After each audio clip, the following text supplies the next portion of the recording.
Bonjour à tous. Alors on va voir aujourd'hui, suite à une question que j'ai reçue de Olivier. Sais-tu s'il est possible de mettre plusieurs indices sur le même graphe sur Just ETF?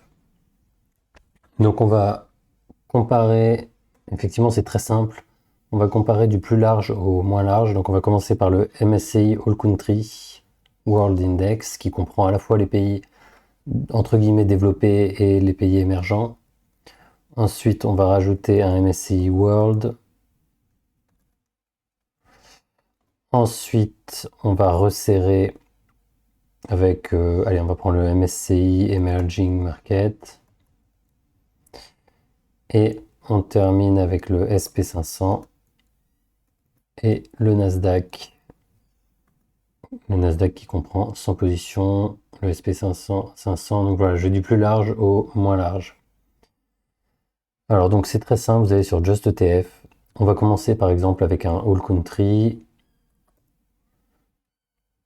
Et on va comparer, alors attention, il faut comparer ce qui est comparable. Si vous comparez des ETF accumulatifs, mettez-les en comparant avec d'autres ETF accumulatifs, puisque dans les accumulatifs, les dividendes sont réinvestis. Donc c'est important de comparer ce qui est comparable. Donc on va mettre par exemple, j'aurais voulu le Vanguard.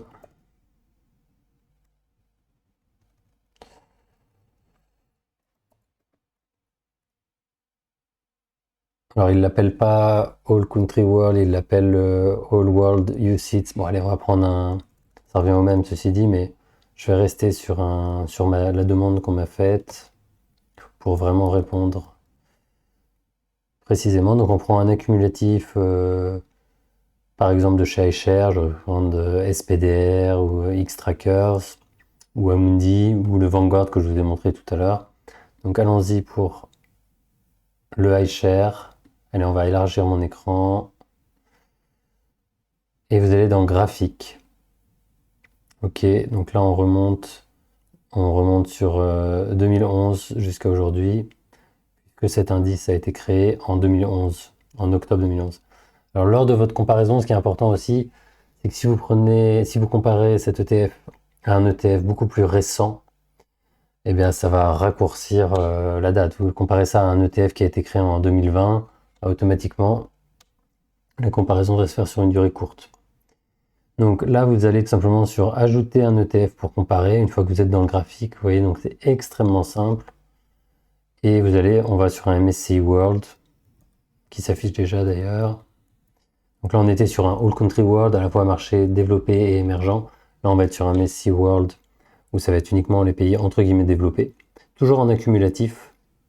Et boum, là, on a les deux graphes comparés. Et après, on peut tout à fait ouvrir un autre onglet pour avoir les détails de l'autre ETF. Vous voyez ce que je veux dire? Puisque par défaut, sur notre première page, on va avoir le premier ETF choisi qui va être détaillé en dessous. On va rajouter maintenant un Emerging Market. On va rester sur du iShare, tiens, parce que je crois qu'il a un bon historique ancien. Ah, vous voyez, déjà on est sur 2015, 2014, donc déjà ça raccourcit ma courbe. J'aurais voulu trouver un... Mais il est très connu celui-ci de chez iShare, Emerging Market IMI. Il est extrêmement connu, mais vous voyez, déjà ça m'a raccourci puisque je remonte sur 2014. Allez, je vais l'enlever. Et on va mettre du SP500, le plus ancien possible aussi. S&P. Allez, on va taper 500 et on va prendre un accumulatif de chez iShare. Pareil, c'est...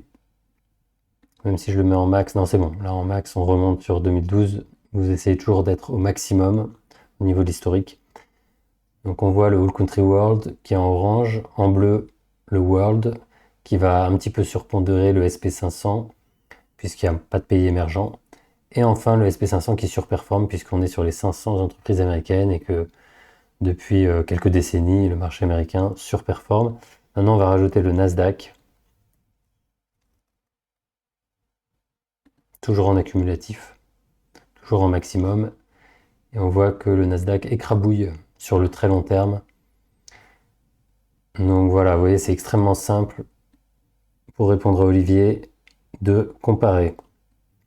Là, j'ai enlevé le emerging market qui est quasiment qui est ridicule à côté des performances du Nasdaq.